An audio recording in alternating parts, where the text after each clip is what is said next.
know, dude. I feel like I'm the kind of boyfriend that gets Joanna involved in all of my bad habits, you know? Like watching Manchester United lose every day for the last 6 years. He said he thinks he belongs here. And also watching The Lord of the Rings like a marathon and spending all of our day watching those movies. I mean, who in their right mind wouldn't, right? So it was only natural that I would get her involved in some photography as well. The last time I gave her Mamma Mia 6, she told me it was too big, bulky, and she didn't really want to take photos with it. So being the boyfriend that I am, I got her the Contax T2. Yes, that's right, the 60th anniversary edition. But we put in a roll of Fuji 400 into it. Peel a little bit of the film out, and then just like... And then, where do I put it? So you'll have to like slide a little bit more of it out. So it just like goes into the latch over there. Yeah, there you go. And then just like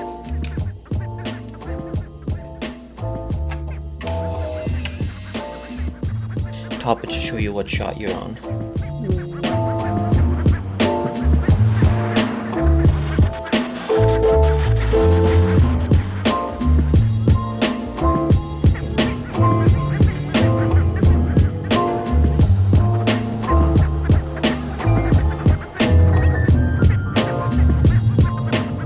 But yeah, we've come out to one of the places where I shot one of the last photos with the RZ67. So yeah, we've come out. There's a waterfall. I'm not sure if it's frozen, but it was a little bit cloudy. Kind of taking like the color out of it a little bit.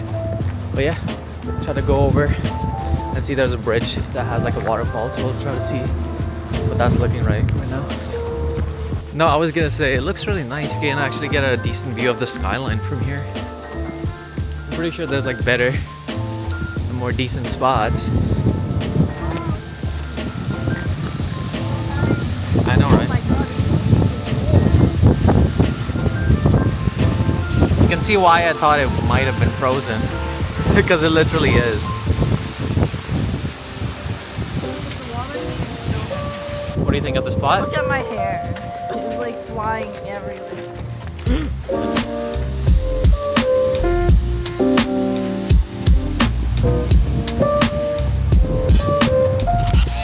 Well, there it is. The first photo from Joanna on the Contax T2.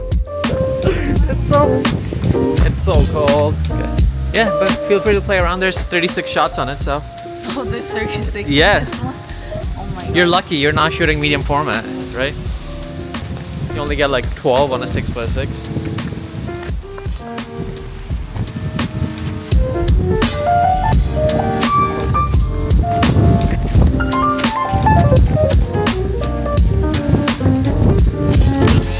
That's the face of a boyfriend who's happy that his girlfriend is getting involved in his hobbies, man. After that, it was time for the noob, the amateur, as I like to call myself, to try out some photos on the Contax T2. If only I could have $1 for every time I took a photo with the horizon tilted.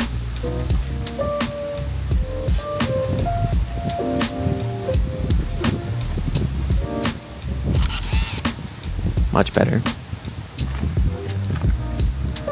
Had to take some photos of Joanna, of course, while she's vlogging on the Osmo Pocket 3.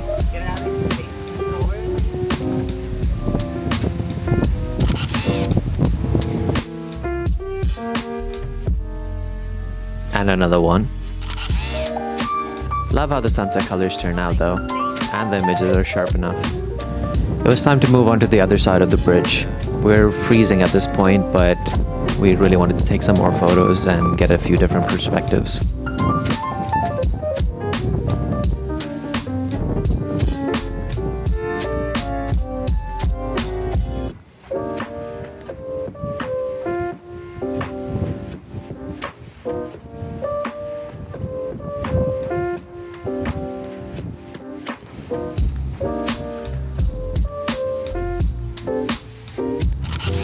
This is honestly one of my favorite photos Joe took on this trip.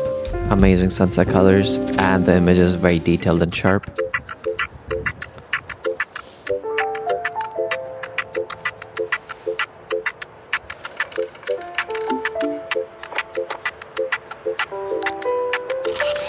My favorite image from the trip.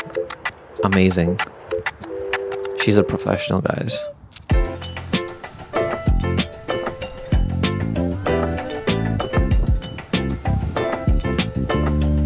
mean, with the sunset colors that pretty, who cares if I'm blurry in the shot? And you gotta be very steady because I think I noticed like one of the shots that I took, it was taking at one. I also noticed it was really windy, so sorry about the bad audio, you guys. You could take a shot of the benches, it looks really. I ended up taking a photo of the benches, again with the horizon tilted.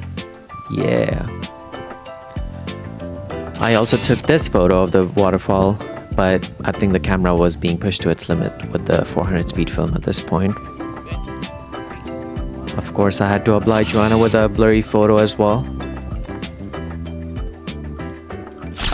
So yeah, that was the short little trip to Rideau Falls.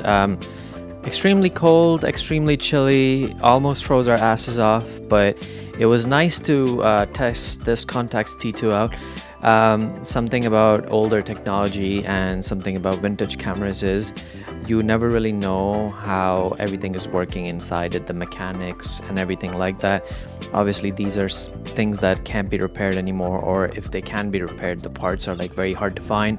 So every time I've or Joanna has like bought like a film camera, something vintage that's over like 20-30 years old at this point, we've made sure to like test it out as soon as we can just to make sure everything on that is working fine. And from the photos you can probably tell that everything on this was working fine. The flash, the shutter, the internal mechanics to like change the speed and the aperture and everything like that automatically was working just fine. The only thing we didn't really do is like read the manual for it. This really isn't like a modern point and shoot camera. Like it is a point and shoot film camera, but it isn't really like a modern one, so it doesn't really show you the autofocus happening inside the camera when you look through the rangefinder. But yeah, we learned a few things that day. It was a fun little trip.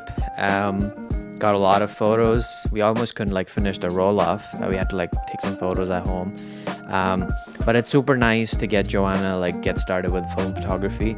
And one thing I need you guys to do, whoever watches this video, is go follow her on Instagram and follow her photography page. I'm gonna link it down in the description, and I'm also putting her Instagram username right next to me here. So yeah, go follow her, go show her some support so she can continue to take film photos. She's absolutely been loving it, and every time we receive the negatives back from the lab that were taken on the Contax, yeah, she just like really enjoys the whole process, and she's like sitting right next to me asking me how everything gets done. So I'm really happy with like how involved she is with the whole process, and she's starting to like do actual photography now, which is really nice. I've like encouraged her to like take her X-T5 and Contax T2 like all the places, because the digital sensor on the X-T5 is really nice as well. And we're gonna have a tripod on us like wherever we go, so if she wants to take any long exposures or do any like night photography on her digital sensor as well, that's gonna be like some really good photos. But yeah, that's all I'm gonna leave you guys with today. Hopefully you guys enjoyed the video. I probably spent too much time editing this and probably like thought too much about how it looks and what it sounds like. It was also really windy, so I apologize again for the bad audio at some places. I learned from that mistake, so the next few trips that I've gone out, the videos for which I'm editing currently, I wore like a lav mic, so it sounds much better in like windy conditions. But yeah, thank you again for watching. Thank you for the support, and yeah, I'll see you guys in the next episode of how to spend money on technology and things that are old, but we still do it because we love it. It snowed again today, and we're like almost in April. Yeah, life, you know.